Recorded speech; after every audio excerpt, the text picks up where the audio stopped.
I now call the Sugarland Animal Services Advisory Board meeting to order at 12 p.m. on February 18th, 2026. And we will move on to item number 2 on our agenda, which is public comment. At this time, we open the meeting to public comments. Are there any?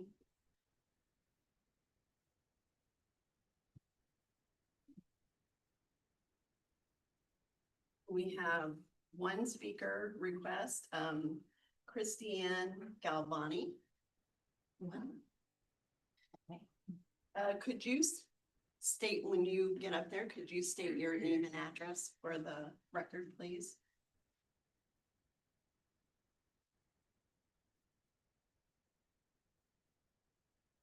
Good afternoon. My name is Christiane Galvani. I live at 2926 Fairway Drive. I asked to speak to you today in hopes of bringing up again the subject of registration of cats and dogs in Sugarland. Most of the surrounding communities are doing some form of registration, and I believe it would behoove us to take a look at this with the goal of coming up with our own plan that's best for Sugarland. Houston charges $20 for altered, $60 for unaltered dogs. League City requires a current rabies certificate and charges nothing to register spayed or neutered pets. And only $4 for unaltered ones. Pearland makes microchipping for dogs over the age of 4 months mandatory and puts a limit of 5 pets per household.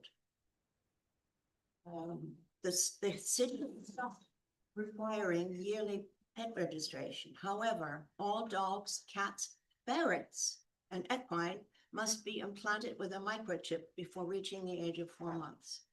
Missouri City limits the number of dogs and cats to 4 animals per household and charges $5 for microchip neutered spayed animal, $15 per unaltered, $10 per non-microchip neuter, and so on, $20 for unaltered. Registration for microchipping for the first year is $25 per neutered or spayed animal, $35 per unaltered animal. Dogs trained as guard dogs must be registered separately with the Animal Services Division. In Stafford, all dogs and cats 5 months or older must be registered annually by December 31st. The fee for microchipped animals is $5, $10 for non-microchipped ones.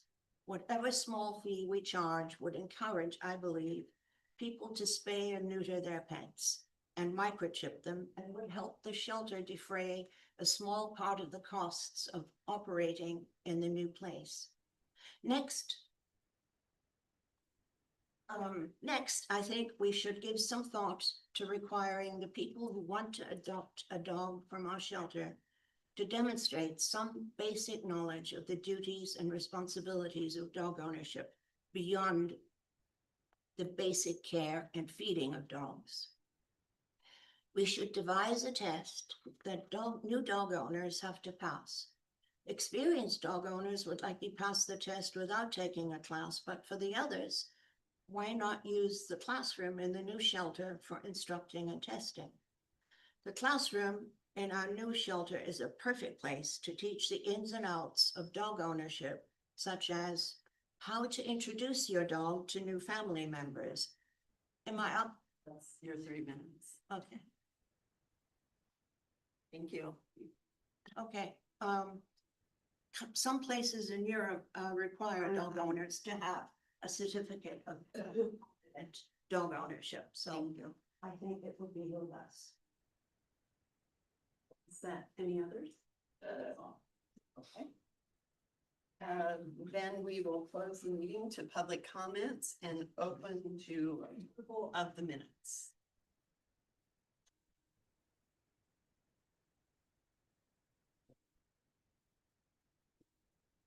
Is there I consider that the minutes of January 21st be approved as written and read.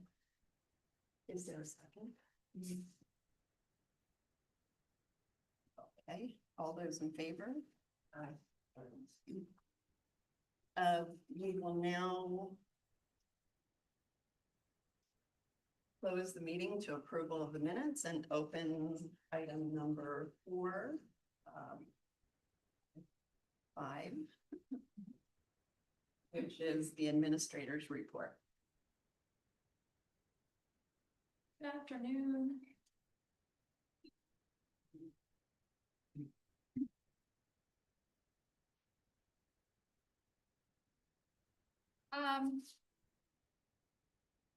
First thing I want to go over is a couple of things that were brought up at the previous meeting. It was asked how board members can put things on the animal services agenda. I did reach out to legal for guidance on this. So I want to take a moment to clarify how agenda items actually get on to, or what governs that process. So at the city level, agenda authority is established by Council Policy 300-17, and it aligns with the Texas Open Meetings Act. So items are placed on the city council agenda either by the city manager, the mayor, a council member with the mayor's approval, or 2 council members. So the Animal Advisory Board operates within the same governance framework. As an advisory board created by council, the AAB does not have independent authority to direct council action or to establish its own legislative agenda. So in its role, it's just to provide input when staff, council, or the city manager asks for feedback. So based on that structure, agenda items for the board are established under the city manager's authority to ensure discussions remain in that advisory role. So residents can raise concerns during public comment, submit correspondence, feel free to reach out to us anytime, engage with us directly, stop by the shelter. You know, the management team's door is always open. We'd be happy to have those discussions with you. However, agenda placement must occur through the established governance channels. Okay.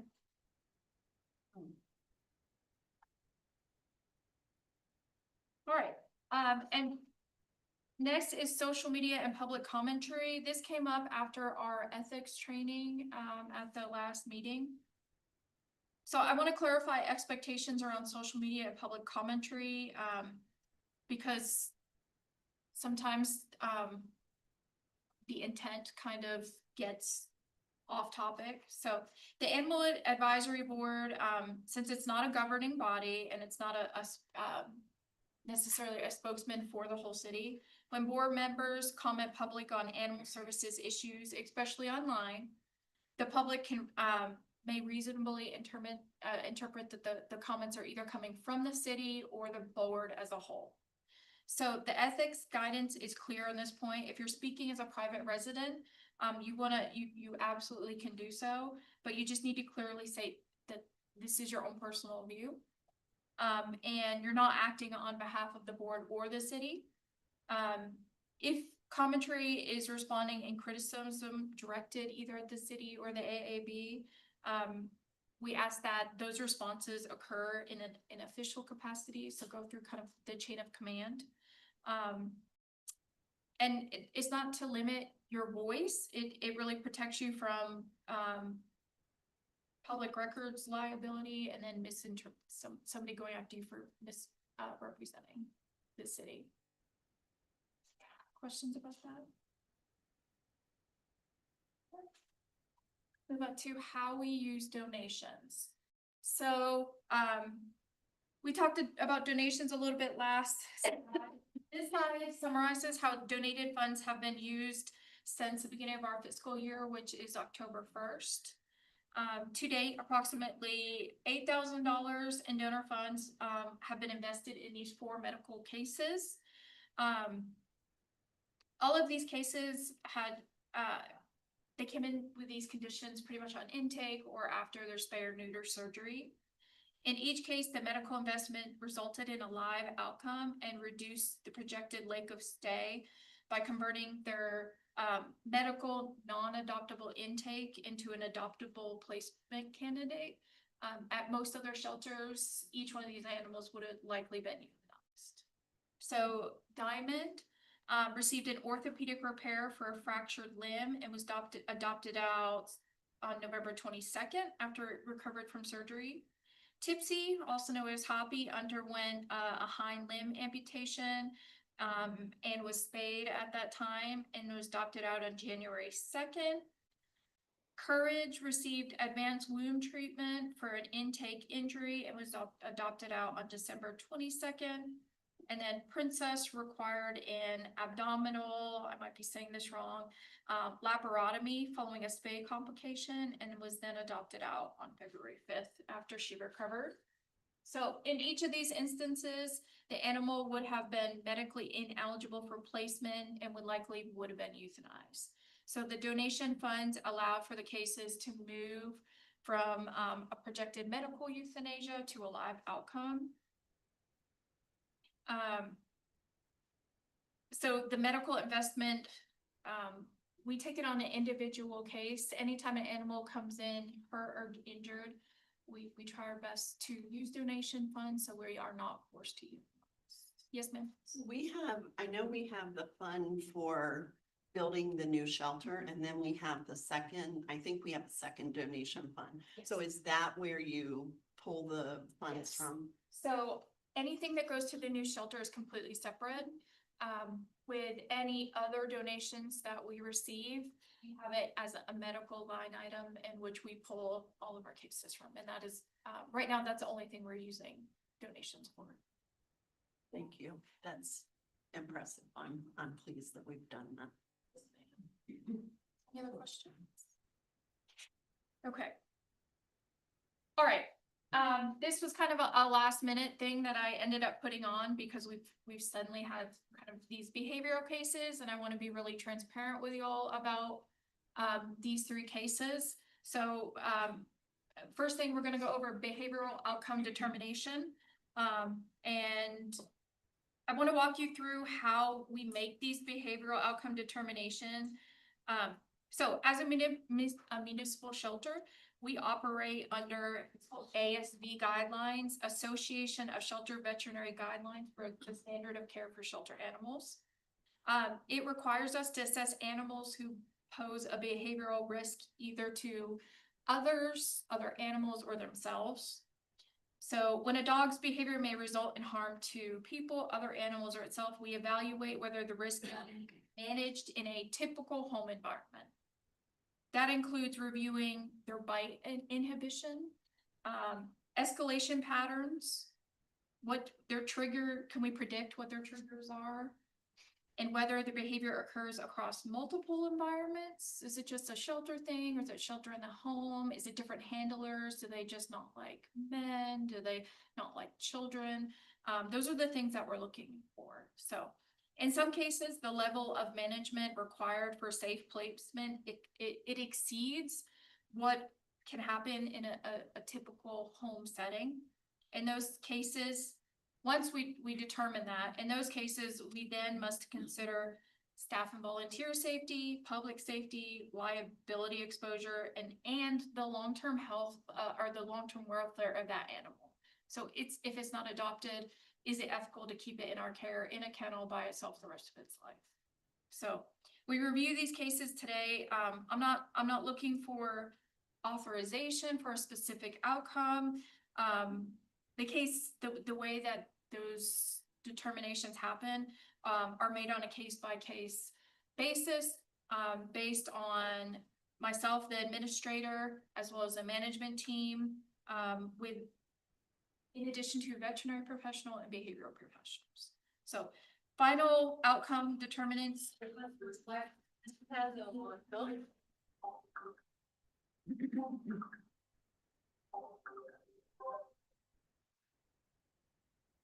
So as I mentioned, it's based on animal shelter guidelines. This is how pretty much we follow everything in the shelter.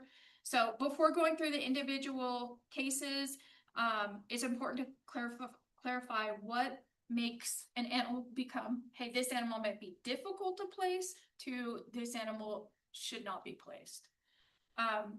Dogs are considered at an elevated risk for future injury or behaviors if they have a reduced bite inhibition. So maybe when they come in, they're just biting the leash, but now they're biting hands, they're biting feet, they're if they start to break the skin, they have multiple bites within a single incident, or they have continued attack behavior even after it's been redirected.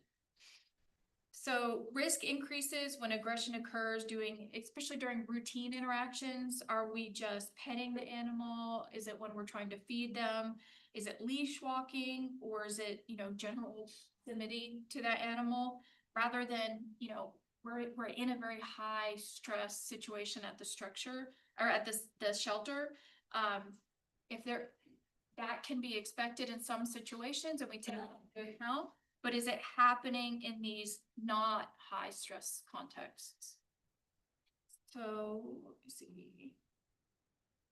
All right, so let's go through, okay, legally. Where does legal come into play with this? So this section, it reflects the decision-making process that we use. When we begin the assessment, the animal, we first go through the animal's projected welfare placed outside of our shelter environment. Liability exposure is evaluated, but that's more of a downstream decision. And it's we always look at the welfare of the animal and the safety of the public first. It's not the number one factor. So municipal shelters, as well as nonprofit rescues, recently have been facing a lot of civil liability claims after placing dogs with documented behavioral concerns, particularly in cases where there's been prior knowledge. So when the organization or the city sees that in this setting, the courts have increasingly allowed negligence claims to proceed when injury occurred after placement. These cases have resulted in significant settlement costs, increased insurance premiums, and restrictions on even having volunteer programs. So this is not to suggest placement should never occur, but just for us to recognize that placement of animals with a known bite history could constitute a foreseeable risk for the city. At the bottom, I know it's really small, but it'll get an email out to you, or a couple case law if you want to look into them. Now, let's get into our 3 cases. So we currently have 3 dogs with behavioral issues. I'm going to go over kind of their timelines and then our concerns. Indy has a documented history of aggressive behavior observed. It's been both at the shelter and home environments over an extended period of time. Oftentimes, if you're with Indy, she can be super friendly, but when she does bite, it's really unpredictable. So on April 1st, she attempted to bite a kennel staff member. It was just during a routine feeding. The staff member was able to redirect her, but she did go after the staff member's shoe and bit her through her shoe. On October 16th, she bit a technician's shoe during a feeding, which resulted in, it did not break the skin, it just bruising through her shoe. On December 29th, ongoing resource guarding required us to start using a barrier feeding protocol with her, where we have to lock her outside so they can't even set down the bowl. An experienced volunteer participated in multiple offsite outings with Indy to assess potential placement. He was very interested in adopting her. He spent a lot of time taking her on doggy day outs, and then starting to introduce her into his household. In the beginning of January, he did a sleepover with the intent of adoption. Indy bit a household member's hand during the sleepover, and then later displayed additional growling and snapping behavior. As much as he really wanted to adopt her, she was returned for safety reasons. On January 27th, while in placement, this was during our foster, during the freeze, she bit a child on the hand while resting on the couch. There wasn't any like food triggers or anything. The child just went to pet her. It did result in skin breaking injury.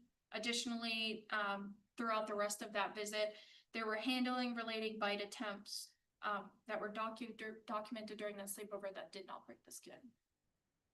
Most recently, this week on February 16th, Indy bit a staff member's ankle during a routine transport to the yard following leash directing bite. The staff member was taking her out to the yard. She began biting the leash. The staff member knows that's a trigger for her, so just let the leash go, turned around to lock the gate, and the dog came back and bit her leg, bit her shoe. So the issue with Indy, these incidents occurred during routine daily interactions such as feeding, petting, and general household proximity. The pattern of behavior has been observed. It's across multiple environments, multiple handlers, and we can't predict her triggers. Okay. Questions or anything about? Okay. The next dog is Piglet. So Piglet has a documented history of escalating behavioral concerns. Again, it's been in the shelter as well in home environments. She was actually brought into us on November 8th by the Sugar Land Police Department when they responded because Piglet was attacking another dog while she was at large. On December 22nd, she exhibited significant dog reactivity within the kennel environment, including anytime you walk by her with an animal lunging at neighboring kennels, and then she'll disengage with anybody trying to walk her if there's another dog present. She really just focuses on that dog. On December 31st, there was a sleepover placement and it ended early due to resource guarding behavior. Typically when Piglet is put into a household, she'll choose a family member that she wants to attach to, and she begins guarding that family member. In this case, it was a child, and she would not let a parent or anybody near that child without trying to bite them. So she was returned due to safety concerns. Because of this, we brought in a behaviorist, two local veterinary behaviorists here in Sugar Land. We brought them in to do an evaluation in a very controlled setting. So it was the two veterinary behaviorists. It was our animal care coordinator, who is our behavior professional, as well as a shelter supervisor who has a lot of experience. During this interaction, the behaviorist asked the shelter supervisor to go retrieve some more meat treats, something to maybe get her to focus on the treats and calm down. When the shelter supervisor walked by her, she lunged at the shelter supervisor. She was able to pull back, the handler was able to pull back as well. It still did result in a bite with bruising, but it probably would have been a lot worse if it wasn't such a controlled situation.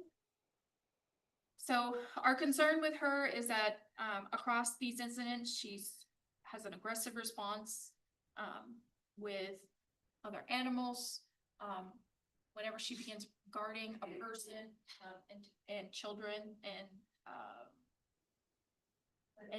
any unfamiliar individual. So those are our concerns with Piglet. We have one last. This is Panda.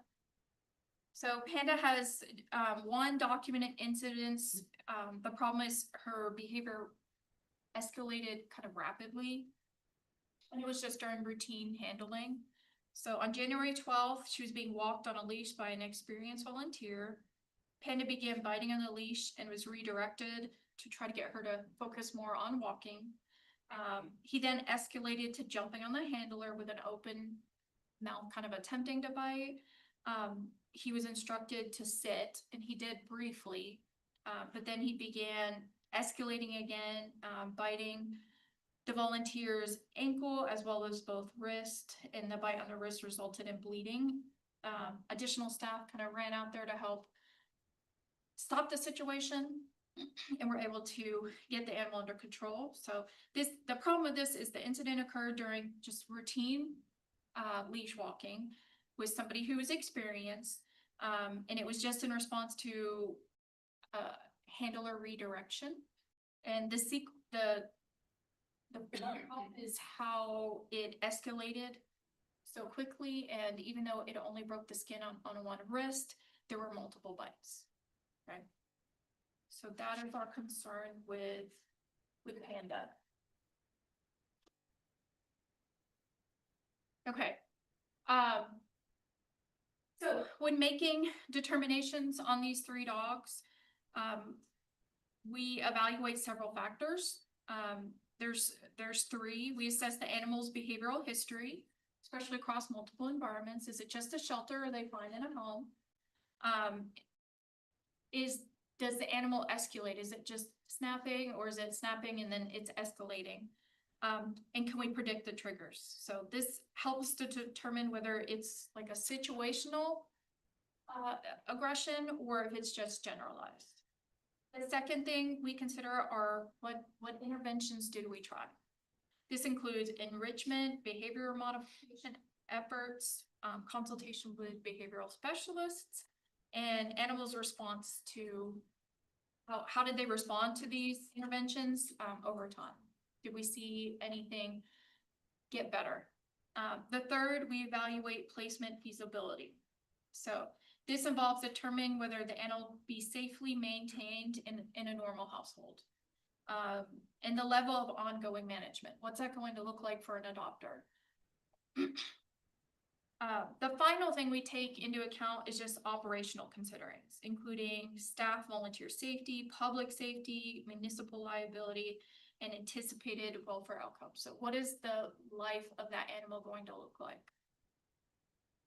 So together, these are the factors that we use to make a risk-based determination.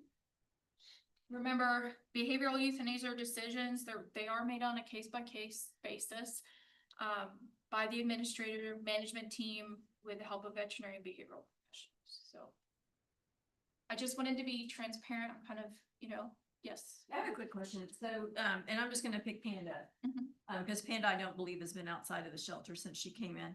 So when you're assessing where their behavior, would there be a plan to find someone maybe to take Panda for a week to see if it is the shelter? And because I know she plays great Yes, with well- dogs. I mean, yeah, so what I'm wondering is, would that be? With Panda, that one's so new. That's the only one that we haven't made. That's the second decision, that what that step looks like. So currently she's on, like, Yeah, yeah. and then when she comes back, we'll kind of evaluate it from there. Okay. With the other 2, it has been across multiple Yeah. owners, multiple environments, but we just haven't gotten to that step yet with Panda. And do you have anybody that kind of has offered themselves up to say, I'll be like a foster, but just to assess the behavior outside of the shelter environment? I mean, if. Yeah, to be honest, because all this just happened, we haven't even had that conversation yet. When she returns, we'll work with Bo and kind of figure out what that looks I like. just think that might be a good thing to have somebody that would just say, anyone, do you want to see, the cats or whatever? And I don't know, have we had her evaluated by behaviorist yet? Okay, so we haven't had the behaviorist look at her. The only thing that was really concerning with her, it was like, it wasn't in the shelter, it was out on a walk, and then how quickly it escalated. And it wasn't just like, hey, one bite, it was, I'm gonna get both your arms and your legs and. Yeah. Thank you. Okay, and this actually addresses what was mentioned in our public comment. So today, I just want to introduce kind of a high level framework that we are considering animal licensing, mandatory microchipping, and spay and neutering requirements. So it's not a proposal for adoption today. It's just kind of an intended for discussion. I want to get y'all's input.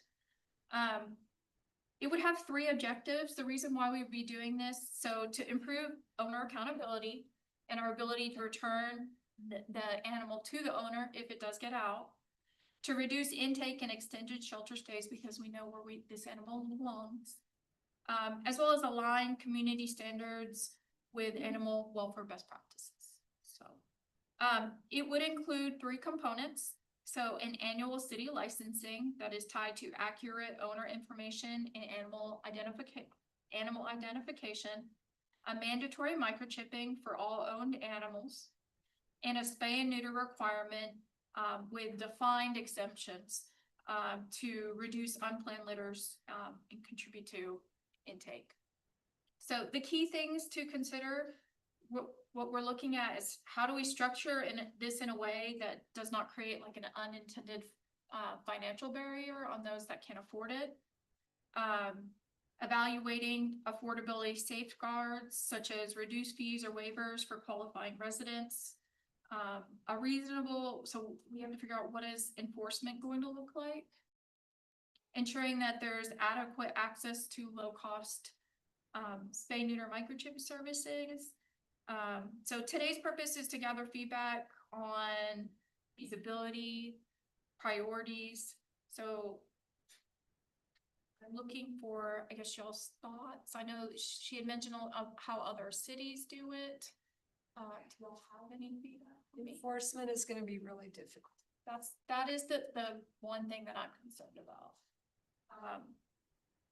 Enforcement, as I see it, would really only take place if we run into the animal. So it would then require them, so currently, an animal comes in our care, we automatically microchip it, and we vaccinate.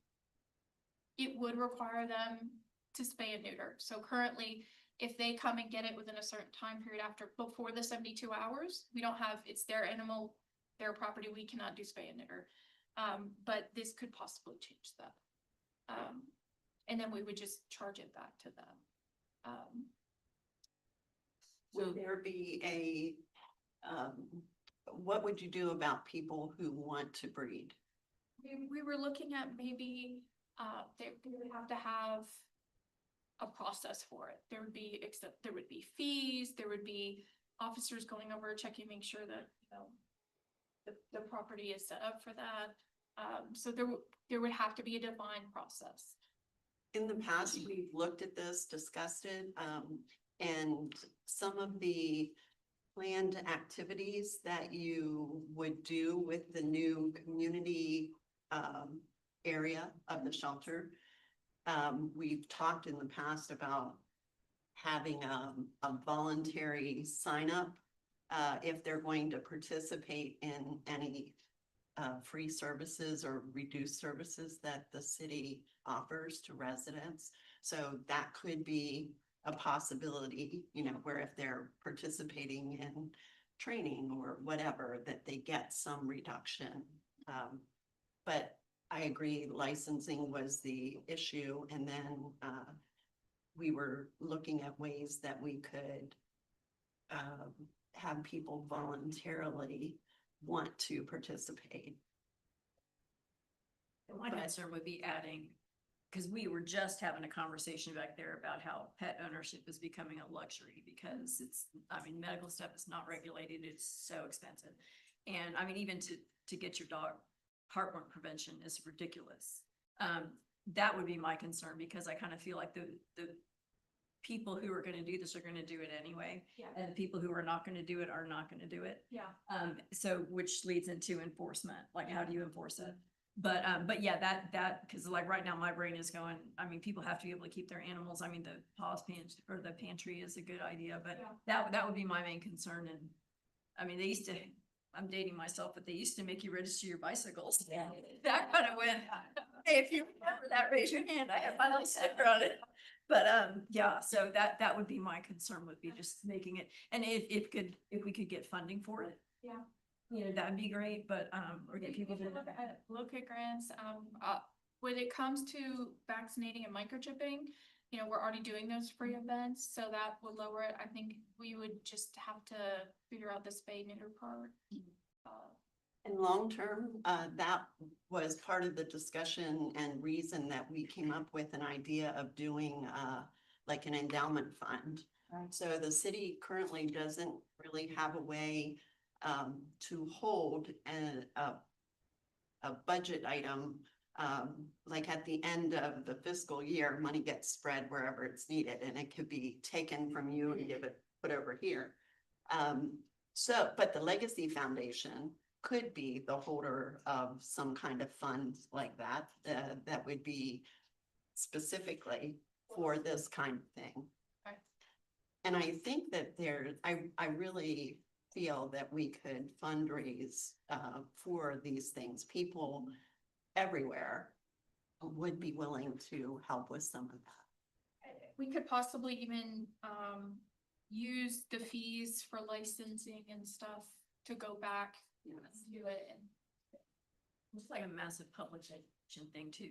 You know, I mean, you were talking about the classroom and the shelter, you know, and you were saying about the classes, you know, but I mean, it could be just general dog care for anybody considering adoption, just once a month have something and then include all of those things so people know what they're getting into. So. Are we mostly for it? Is there anybody who's? Can we do So- an informal poll of, Just kind of an informal, I'm just curious. I am pro, Yeah. If it's affordable, that's my only thing. If we can make it affordable for people, because things are really getting bad for a lot, so. and I think that I think this whole thing, there's a way to set this up as best practice. Where, we kind of model this for other areas too. Melissa, unintended consequence, if you said the 3 days, Mhm. that it may change that we're able to spay and neuter in that 3 days. Well, it would just require them, so we can't do it within the 3 days, but we could say, okay, you're picking it up, but we require this as a state ordinance. You have 30 days to bring back proof to us, or we can cite you, or so. So what if the person says, I'm not doing that, it's your dog now? That's, Yeah, that's a consequence. that's what I'm Yeah. concerned to think of, you know. That happened, so at my previous employer, if a dog came into our care a second time, it was an automatic and spay and neuter, and that would happen a lot. They would just say, well, I don't want the dog. Right. So that is something we need to take into consideration. I think that the residents of Sugar Land are a little bit different, so I think it'd be less likely, but I'm sure we'll still. Yeah, not everybody that adopts from our shelter is a Yeah. Sugarland resident either. So, I would like y'all to just think about it, reach out if y'all have any ideas, feel free to stop by. I'd like to start to put something together for the next meeting, something a little bit more formal for us to look at. That way we can go forward with it for the next fiscal year, if that's what the decision we make. One other thing that came up when we previously discussed this is we know that some of the animals that are dumped into our community are not from here. And when we put these kinds of things in place for free spay and neuter, you know, there's an element of residents, you see it sometimes on social media now where residents say, well, you could use my address. I've never used Yeah. the service. So you could use my address. So that is an element of it.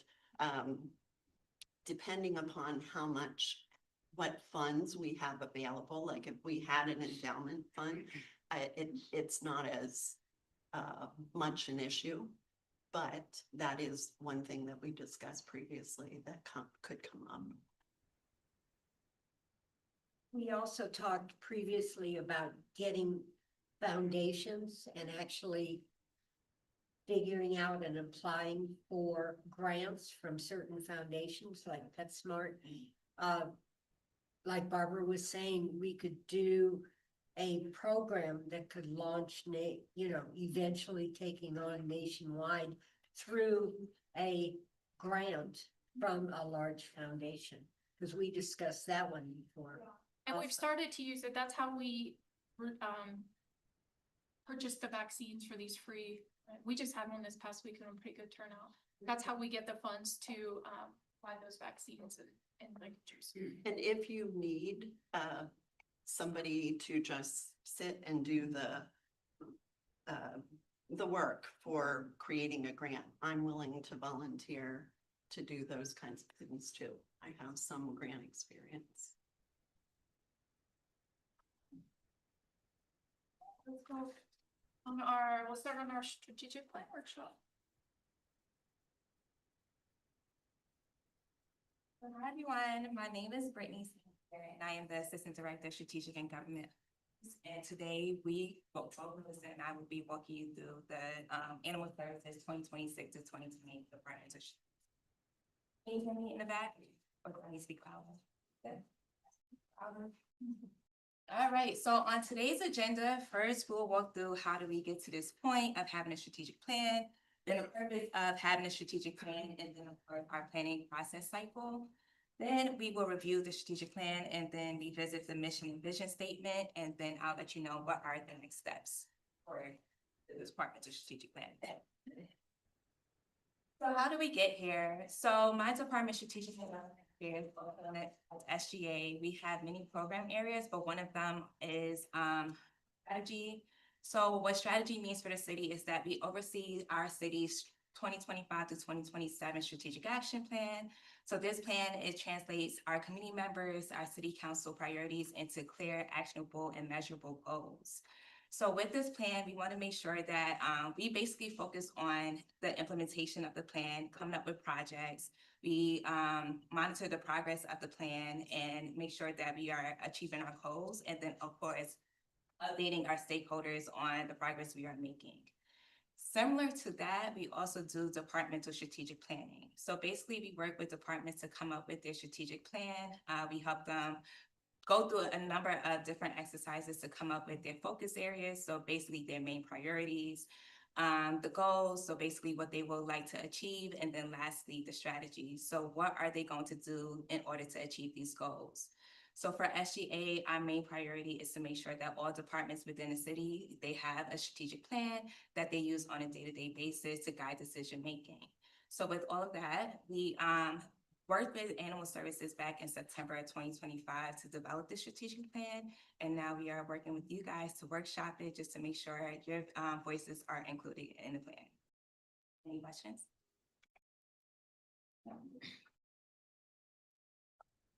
All right, so the strategic plan and its purpose. So a strategic plan provides a clear roadmap for achieving specific goals by outlining priorities, resources, and actions. It helps align efforts, improve the decision-making, and ensure long-term success. So some of the key takeaways are that it defines the vision and objectives, it aligns stakeholders, and it guides decision-making, and then, of course, measures success.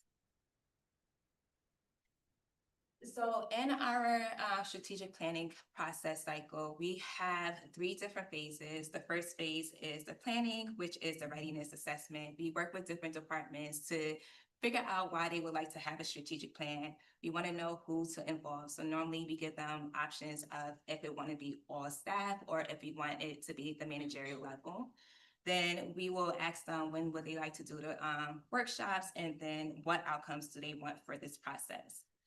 Then we go into phase 2, which is the workshop. This is usually a day or 2 workshop where we go through numerous exercises where we revisit the mission and vision statement. We perform a SWOT analysis. So basically, I'm trying to understand the strengths, weaknesses, and opportunities and threats that are impacting the department. Then we identify and assess the issues, and then we will formulate strategies on how we could address those issues. And then we come up with we discuss outcomes and develop KPIs. So basically metrics to measure progress. Then we have phase 3, which is the implementation. So this is where we are at right now. We have a draft of the strategic plan. And then we will go into drafting the action plan and assign responsibilities. So this is where we will come up with the day-to-day work that we need to do in order to achieve our goals. And then we will adopt the strategic plan, and then we will schedule a check-in. So this is what a formalized strategic plan would look like. I will pass it around. And once we finish this workshop, this is what it will look like at the end.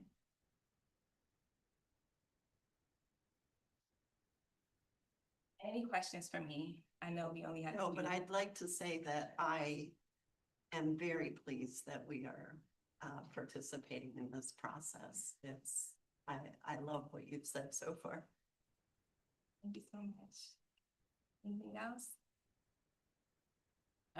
Okay, so let's just jump into reviewing the strategic plan. I will let Melissa guide this part of the goals and the strategies.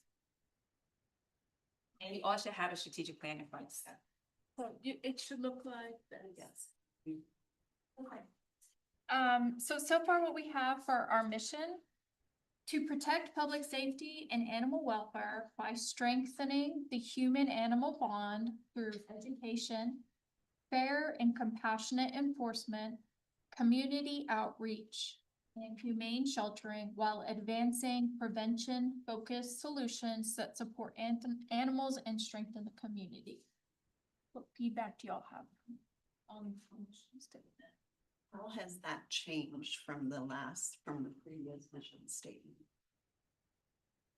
Was there something specific So- that you took out? Or I think that there was concern that it was more just focused on enforcement. And that was not the intention.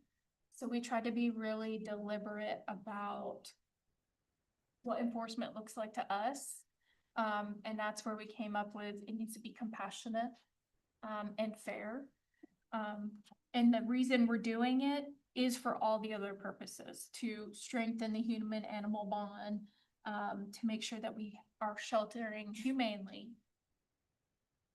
And then becoming like more solution focused.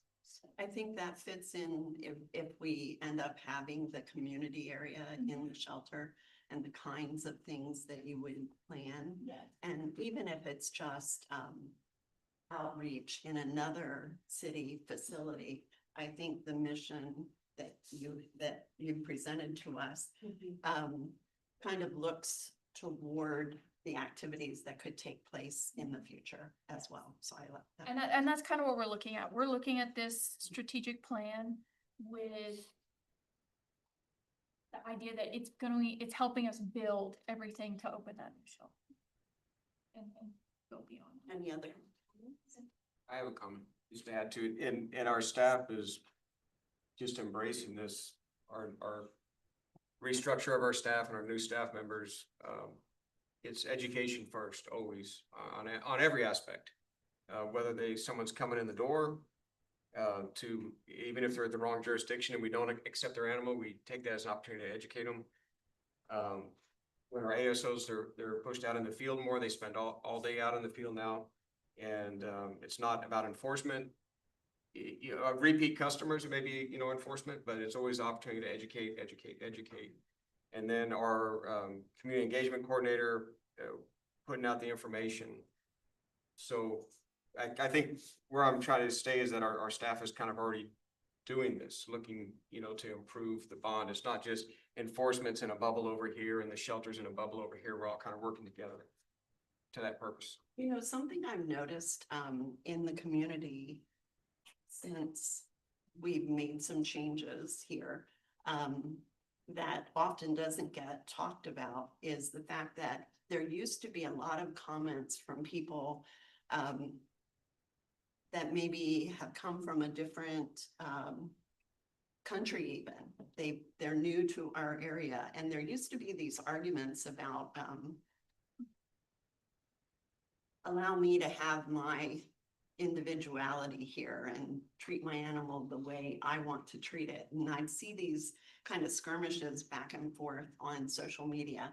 And I'm hearing from the people who have had interaction with your officers, I've heard some of the people that kind of made some of those comments be a little more gentle and kind of moving into I'd say a mainstream way of thinking about animals. It's like, okay, my neighbors in this community thinks of animals in this way.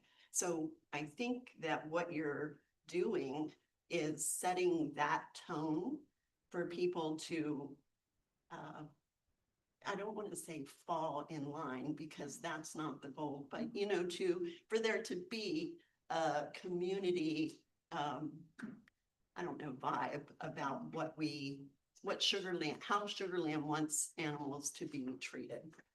I was gonna, kind of similar to that, but I've noticed that between the dog getting stuck in the bayou and the hawk, and I see all this stuff, and it didn't used to be as prevalent, but now, it's all over, and it's plucking cats out of trees, and it's doing all that, which I think really, again, it raises, a rising tide raises all ships, and if, someone that says, oh, leave it in the tree, all of a sudden sees, oh no, we're going to all this trouble to get it out, maybe that's not a good way to treat an animal, so but I do think that the public image, which in my opinion, it's, you know, I mean, that's a big thing we're working against.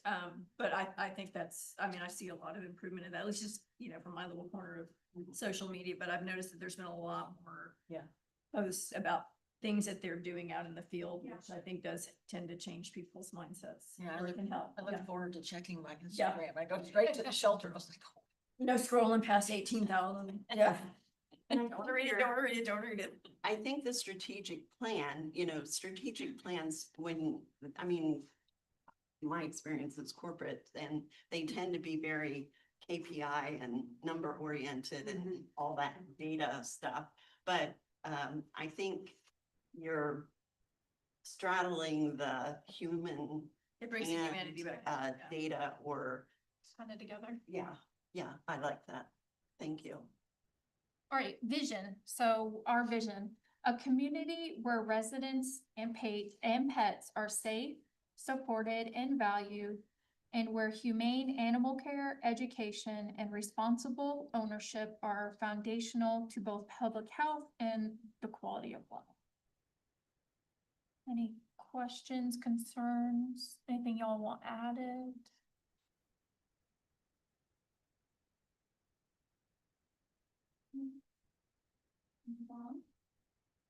Okay. Our primary services, this is pretty straightforward. I'll give you a second to kind of read through those and let me know if there's anything y'all think we're missing or maybe think are not appropriate.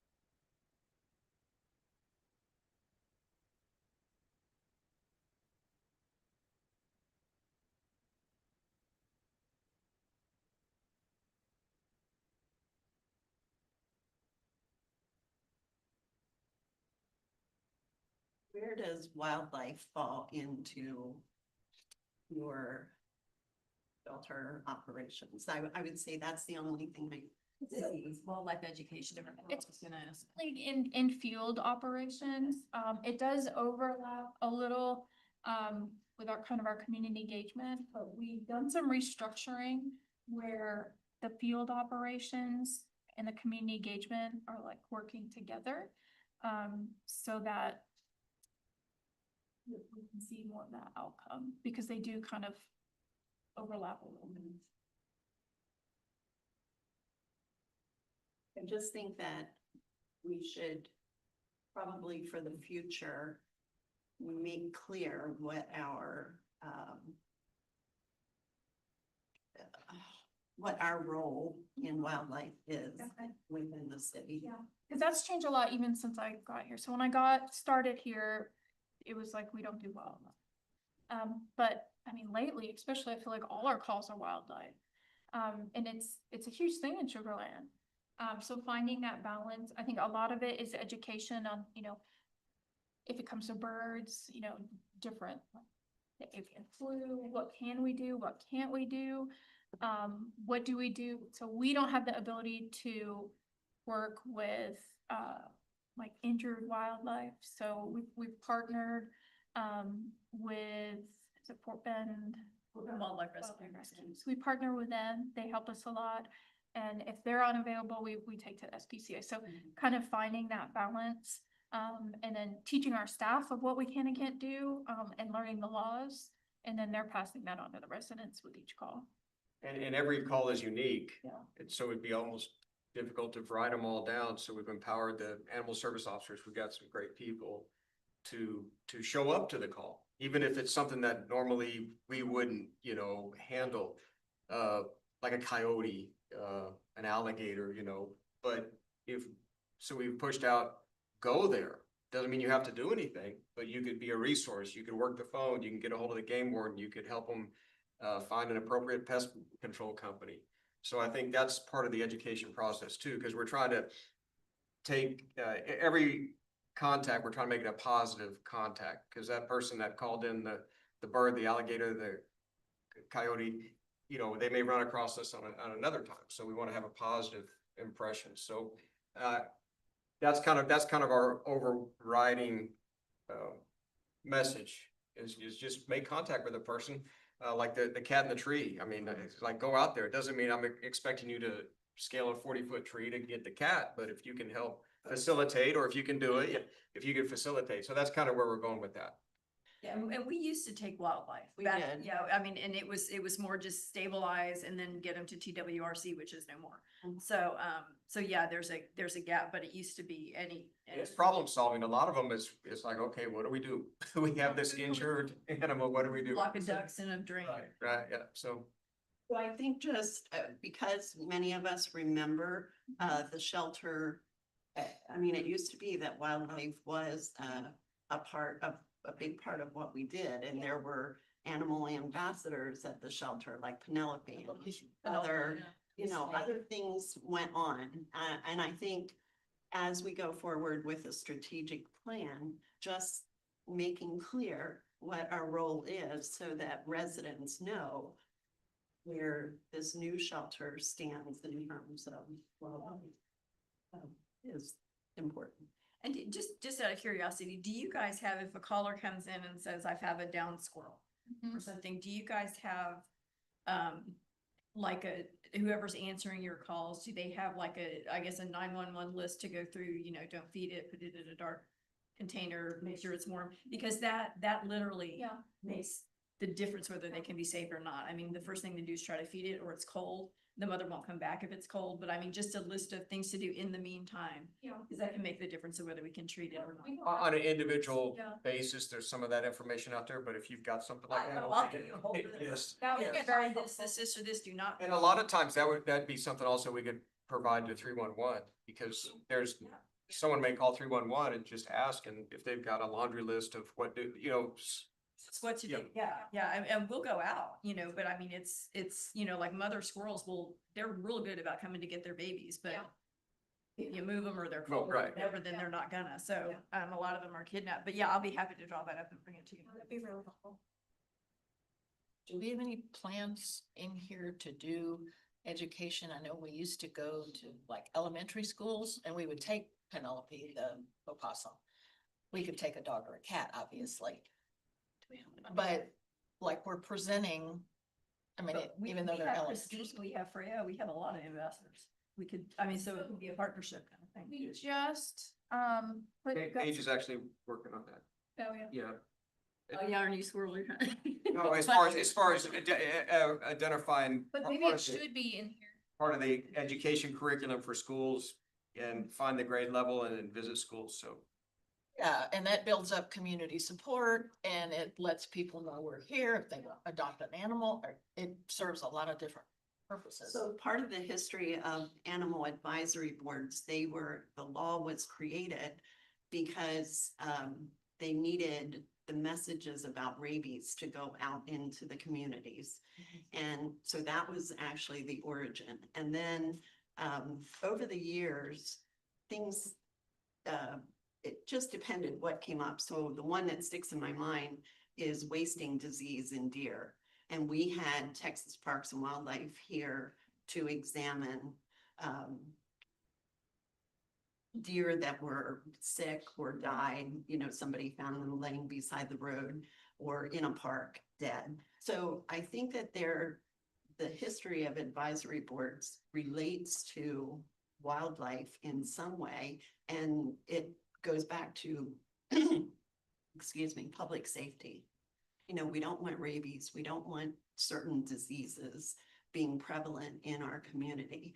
So I think that somehow, somewhere, just keep that in mind, and there needs to be an element of that, because there is, we exist, and you would, as a community resource, if a problem comes up, like wasting disease or rabies, then that messaging needs to go out into the community. So that's part of why we exist. And I just think we need to. There are some things like that we're doing behind the scenes that we will begin to promote. So, when I started last year, they used to deal with, what's kind of birds? Oh, the egrets? The egrets. Okay. So the animal services used to deal with the egrets. When I came on board, they were like, we don't do egrets anymore. But they're protected species. They die, in these neighborhoods. They're all over their lawns and in the roads. So we had an officer last year who volunteered to go out twice a week, which he would pick up, anything that was deceased and then take anything injured. That got Paige working with different departments within the city about, different projects. And then currently they are working with, different departments to have a study where they, have different deterrents, whether it's cutting back the trees, or there's these balloons that they're gonna be putting up and kind of doing the scientific data and, where they're helping residents and kind of coming up with solutions. And that's the kind of stuff we need to be better about getting out to residents that we're doing. We've also been working to empower the staff.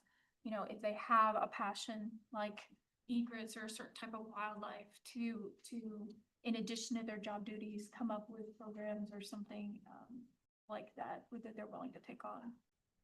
I'll talk to you more about that later. I have some programs, actual programs that we did here in the community before. We did wildlife programs over at our new location where the shelter is going to be. We did it at that park. One other comment on something that was said earlier is in the past, we had a shelter manager who had a wildlife permit to have Penelope. So, you know, those kinds of Those who had a things. snake. Yeah, well, and those were because we had a permit to have them. So that's something else we need to keep in mind. If we're not going to, you know, if We you have to wanted, have those yeah. partnerships. So I think having the partnership, they have the animals and we'll partner with you when you need it. Yes, Maybe. and they've been meeting with them and, with Ambassador Animals and trying to figure out how they're gonna move forward those programs. Because I think the rules are now, you have to have been a permitted rehabber for 3 years before you can apply for a permit for an educational animal. So I think, don't quote me on that, but I'm not 9% sure I'm right on that, but, Okay, is there anything else y'all think we should add? We move on to the first focus. Okay, so our first focus area, building a culture of excellence through clear, consistent, and compassionate operations. Our goal, establish and sustain an operational framework that promotes clarity, accountability, and continuous improvement, ensuring services are delivered consistently, professionally, and with compassion. This framework will support staff confidence, operational alignment, and high-quality outcomes for animals in the community. It kind of goes through the different strategies on how we're going to do that. Our intended outcomes so that there's clear, consistent understanding of our operational expectations across the department. So having SOPs, making sure everybody's trained on them. Having a more engaged and supported workforce that's aligned with department values and services. So we're kind of all on the same page. And then a workforce equipped with knowledge and skills necessary to deliver consistent, professional, and humane services. And some of these we have the different metrics, and how we're gonna measure it. We're still kind of looking at targets. Any feedback, concerns, questions? And I'll just say that I think our recent hires have been excellent. So y'all do something right. Thank you. Thank you. That was our number one priority last year, was to Get a good team. get the staff aligned. And, so I always believe if you got good staff, then the rest comes easier and naturally and. Yeah, sure. With the KPIs, when this comes back to be reviewed, would we be able to know what the KPIs are before? We would share that. All right, our next focus area, delivering a customer service first experience rooted in trust and compassion.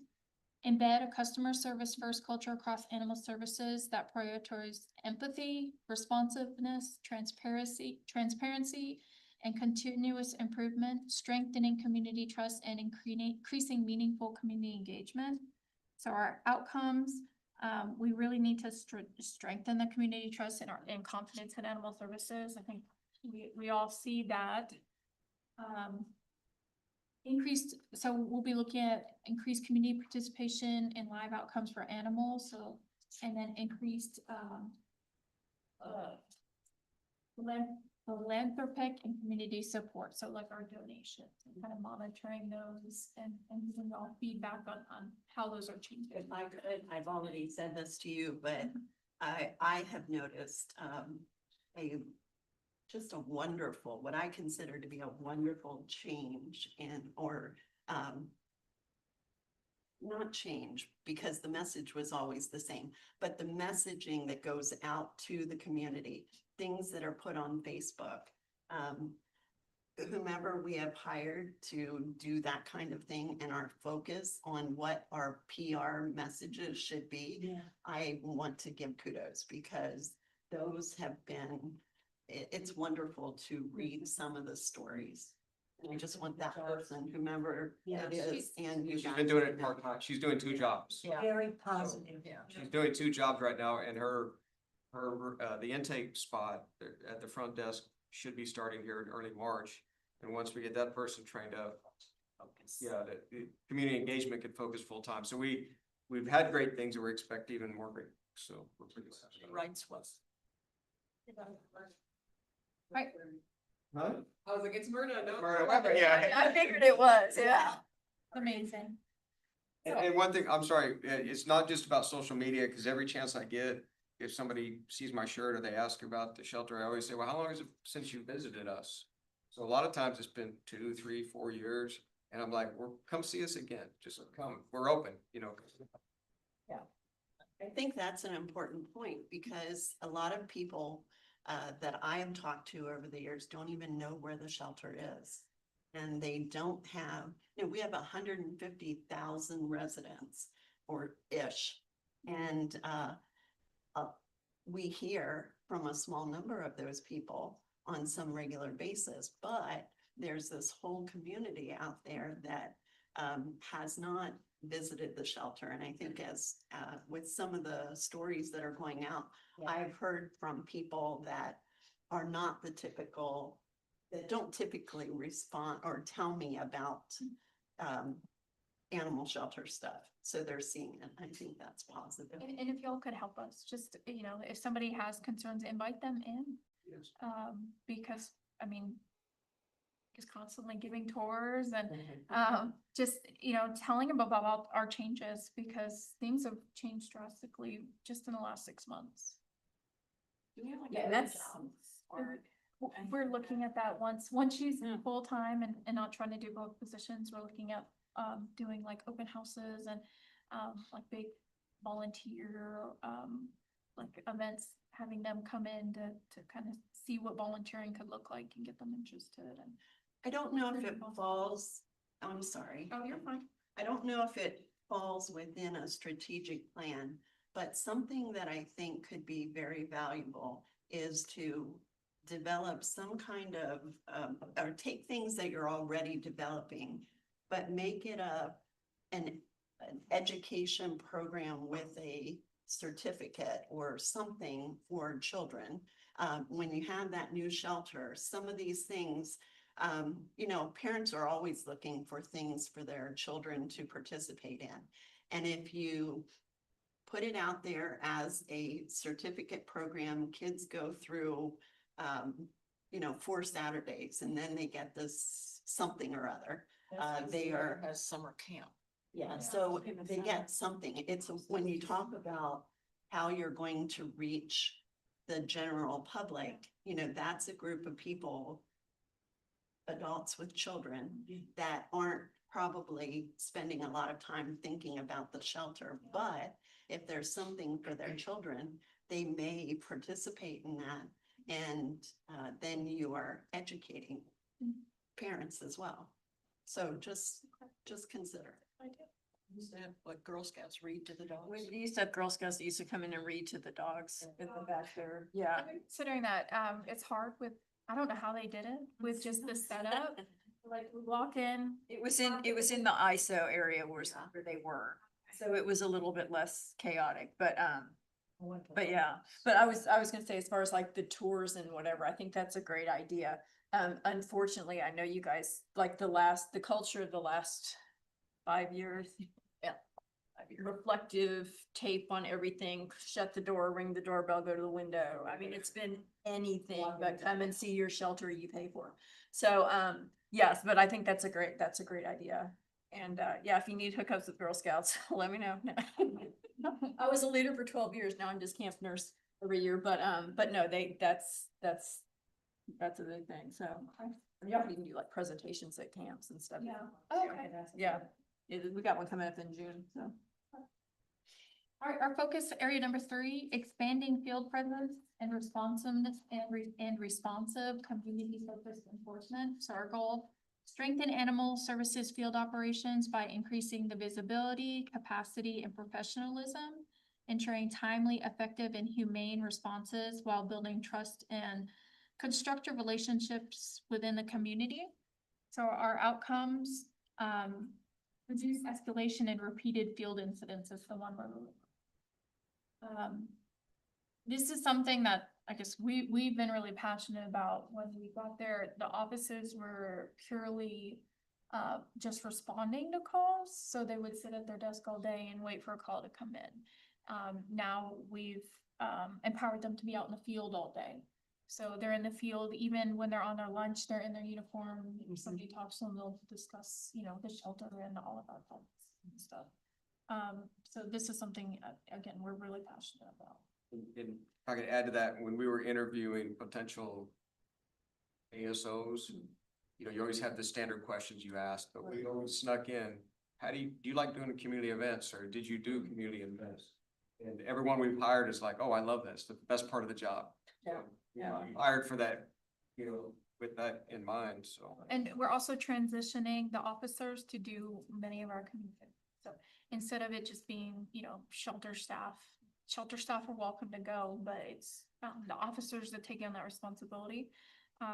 They're already good at talking to the public, but it also lets the public see them in a role other than just enforcement, so. Our fourth and last focus area, improving outcomes through animal advocacy and community engagement. So our goal, improve animal welfare outcomes by strengthening advocacy, expanding community-based placement and support programs, and engaging residents as active partners in life-saving efforts, resulting in shorter shelter stays, increased live outcomes, and sustained community participation. We are looking at reducing our length of stay, increasing access to preventive and life-saving services. And that kind of goes through the different methods. With this, any thoughts, concerns, questions? I just had a comment about and I thought about this earlier, the microchipping. So we used to, when we microchipped, we had them fill out their paperwork there and we sent it in. So I'm guessing that's not the case now. You have to go straight to the site and register it. So is there any way to maybe back up and make sure that those chips actually get We registered? do all the registration. So at the time when we're doing the application, we put it all in the computer, our software system automatically registers it. Okay. And then when they come and say a pet got lost and we pick it up and we have the phone number, the staff will make sure, is this still your contact information in terms of your address, email address? And it automatically updates it. So our software every 24 hours at night will automatically do all the registration. Because I know there was a gap at one point. It was like, you have to register your pet. Don't forget to register them, and nobody registered. You got these microchips with nobody attached to them. I think the only trouble that we ran into was when we had the cyber event. Yeah. We put all that information in and then it was gone. So we do have that gap, but we're working with IT to get a cloud-based software so that this doesn't happen. It does not happen again. No matter where we are, our information's still there. Yeah. Okay. All right. Y'all have any other feedback? Anything to include? I'd like to bring up one thing, and it is a line item in here. And I'm sorry, but I've been on this soapbox before. We need a robust volunteer program. And recently I counted up the number of current committed dog owners. There's 10. there's 7 days a week, there's multiple shifts per day. The more volunteers, the more the dogs get out, the better for their health. I'm not saying anything you don't know. Yes. I know, we've lost some volunteers lately. Liz just moved, for different reasons. I know it's getting worked on, gonna be worked on. Yeah. So, But let me also say, you need the right volunteers. Yes. I just did in my head, between Laura, Carol, and me, you've got about 50 years. And yesterday, Tuesdays are short-staffed right now. The one kennel tech was in the middle of something out with one of those dogs, I think. Anyway, a dog tour was needed. I understand you want the same script, whatever you will, the right things said. Volunteers used to do that. We used to do sleepovers at PetSmart. We used to do everything. Transported the dogs, brought them back, did sleepovers, copied the driver, did everything. And I'm not saying you have to do any of that now. But, you know, we're qualified to do a lot more than we've been doing. And if you just want us to do cats and dogs, that's fine. But we need more, because I think about the new shelter and our capacity is what, gonna be 70 dogs? 50 to 75, it depends. So if we don't have more than 10 dog walkers, So staff's not gonna be. That's why we switched to prepare that role. So previously it was the community engagement specialist, but they have so much like physical at their desk stuff they need to do that we switched it to the animal care coordinator because they're the one working with the animals. And I think that's perfect. And so I would provide that feedback to him and kind of what y'all want that to look like. Because he's the one who does all that structuring and we're open to any changes. We know that the volunteer program as well as the foster program, we are really lacking. That's why we structured those positions and got people in those positions that are better fit. And that's what our goal is this year is, you know, we're in the process, we have 4 open positions. We've made 4 offers. They're all tentatively gonna start on March second or third. And then we will be completely staffed where they can start to focus on, the community engagement and our animal care coordinator can just focus on those 2 programs. Cause I know there was a kind of a focus before, oh, I'm getting these high school kids and Yeah. younger people and they don't stick. They go from one thing to another, they're there and they're gone. Yeah, and then That's what with those, we've made it more structured where it's an externship and we're partnering with the schools because those volunteers are very different. And then, we're looking at ideas on where can we get those people that are gonna stick? And if y'all have ideas on that, I would share it with Bo and, because that is definitely something we're lacking. And I just piggyback on that too, and I'm glad you recognize that those volunteers were different. Sometimes we all get lumped into, oh, they're the volunteers, you know, whereas you have very educated, experienced, mature volunteers that can probably do than just throw out cat litter all day. But we do miss you. We're looking forward to kid season, cause it's like, oh my goodness. Lots of dumping cat. Yeah, there's, yeah. I don't know if I'm allowed to. You can. As Bo stepped in this role, we've been working a lot too, just to like, there's so many like little things, like even with the software, people aren't able to sign up. Like, we're just trying to fix a lot of the small issues. We're trying to figure out an orientation schedule. We actually wrote out a whole volunteer plan, for internal use for now. But yeah, we're trying to just kind of get more of a structure, and we've already started a lot of things that you guys might have noticed, but just get more of a structure so that way when we start a formal recruitment process, people are coming in and actually staying around, because right now the retention's not very good. Like, we have people come, but there's not really, they can't really figure out what's going on and it's awkward and they don't know who to go to. And so yeah, and the training's not a lot, not very formalized, so it can vary, so we're just trying to get it figured out straight and flat, and Bo just started, and we've been working on it together a lot, so we're just trying to get that all solidified, and then we'll formally start recruiting more aggressively, and hopefully by the time the new shelter's around, we have like a army of volunteers that are doing utmost care. So yeah, but there's a lot of good things to come, so just keep an eye out. I wonder if there's an opportunity to come up with some kind of permanent signage or something that advertises your need for walkers, let's say in a park, you know, who is a city partner, in a park where there are people walking on trails every day. Maybe a sign saying, you know, describing the need for, would you like somebody to join your walk? You know, you could walk animals, or, and so put a message in the place where there are likely people who like to do what you need. So if you want walkers, put a message somehow where there are people walking. Or is that social media? Because isn't that how we started getting doggy day out people from social media? Yeah, a couple of years ago, there was some noise about partnering with some place like Fort Benfit. They're out and they run, and these dogs are, runners, you know, so it's like, but I think part of the issue with that was being able to vet who was gonna take that dog.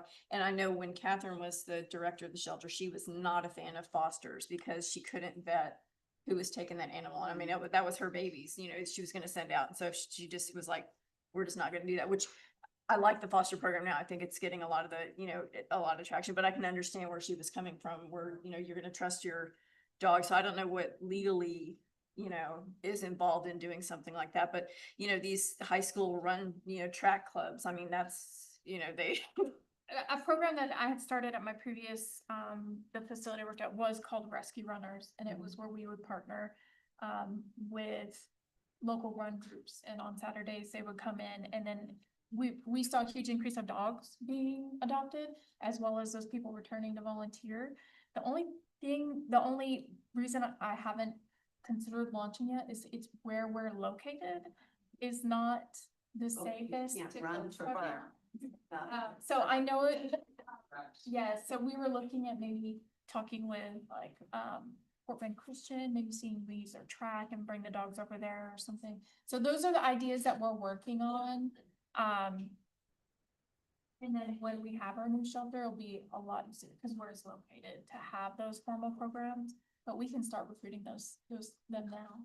I think I've seen harnesses or something that advertises that this is a shelter dog Yeah, that's we'll on. have them for our doggy day out. So I think that is good if, you know, for these various programs that you have, if people see that on the animal.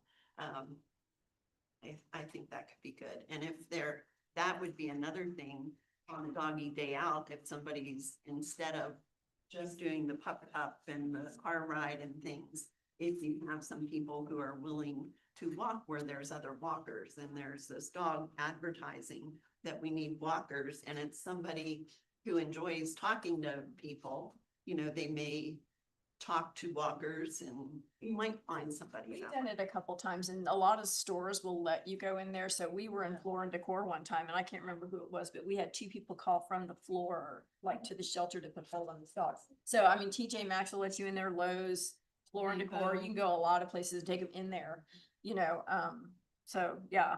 But I think getting the animals with their advertisement in places where people are already doing what you need, Yeah. like the walking or the running, could be beneficial. And there might be, instead of just letting everybody decide where they want to go, maybe there's specific places that you want people to go, that could be beneficial. I don't know, it's just a thought. Another avenue that we really were promoting is through the HOAs.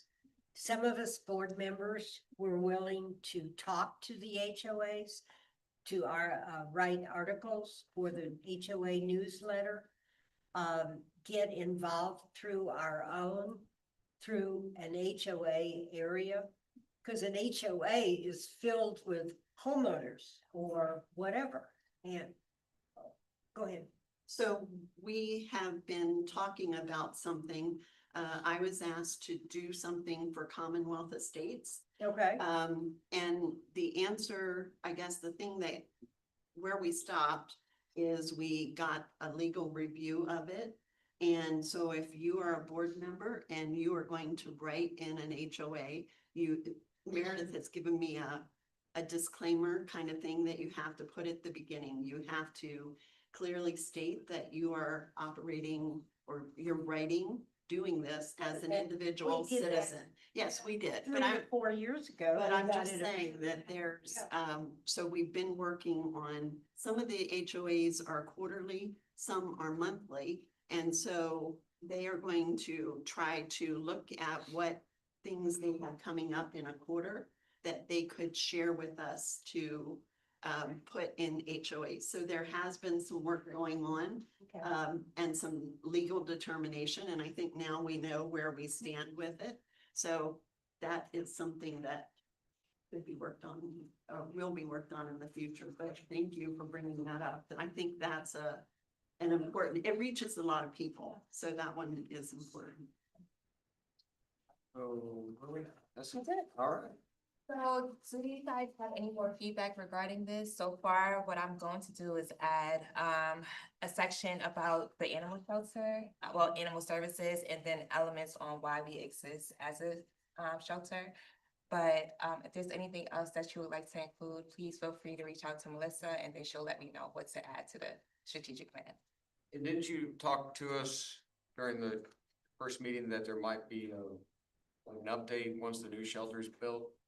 Yeah. That we can maybe revisit sure. it, yeah. So this is a living document. This is something that we're continuously will be updating.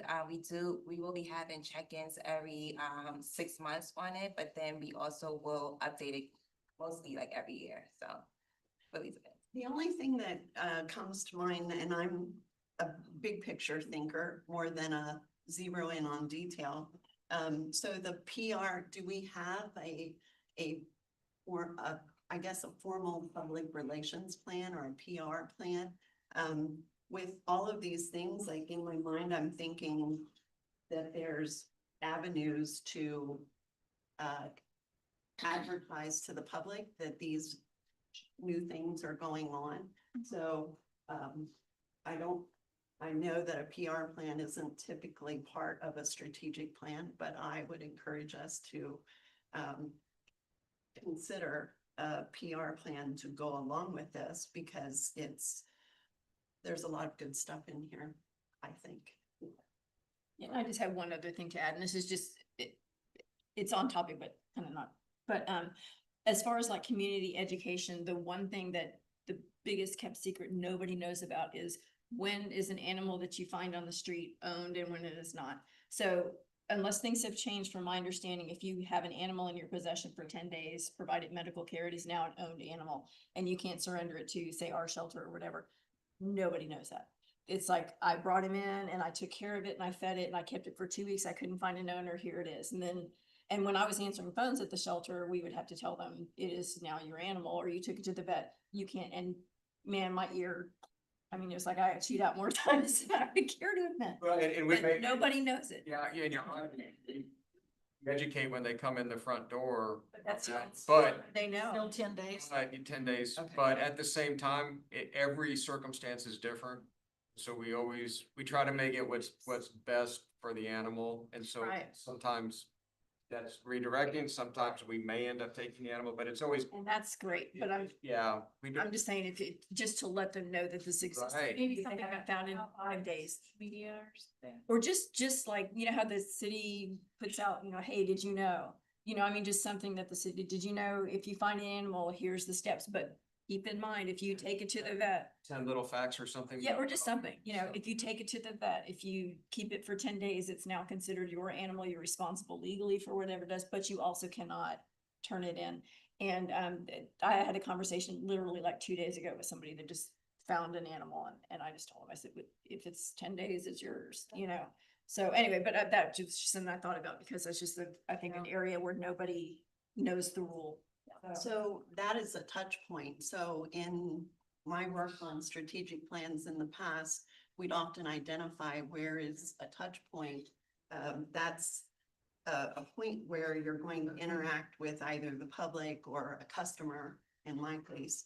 And our public is your customer. So of these things, if you identify those that have a community touch point, that probably becomes your PR avenue as well. But I think what she said lends itself to identifying and there's probably a prioritization of those few places where you have touch points, and you could then prioritize which of them are most important for the community to know. But I think it goes back to this, and it interacts with some of these. Some of them are purely internal, but The some idea of that them- you're gonna have likely a very pissed off person that doesn't like the answer. It's like the more pissed off they're gonna be, the more priority it is to get them on the front end. You know, so I mean, it's, you know, I've seen people come in with a cat, but they're just very happy. But the second they hear that news, boy, you're dealing with a really hostile person. So who's threatening to throw the cat at you at any minute? Which did happen. Like they didn't actually throw it, they threatened it. But anyway. That's my 2 cents. Any further comments on? The only thing I wanted to add is, I put together a 2025 annual report. They're printed. They are going to city management today. And, so I can't hand them out to you. I was hoping I could get them to them sooner. But I'll mail you so that you'll get it before. It's just going to stakeholders. It's going to city management. Very nice. You Thank guys you. are doing an amazing job. You really are. Thank you. Or you can just hand it to me. Thank you. So then I guess, if well, first of all, are there any further comments? If not, then is there a motion to adjourn? There a second? All those in favor, we are adjourned. Thank you.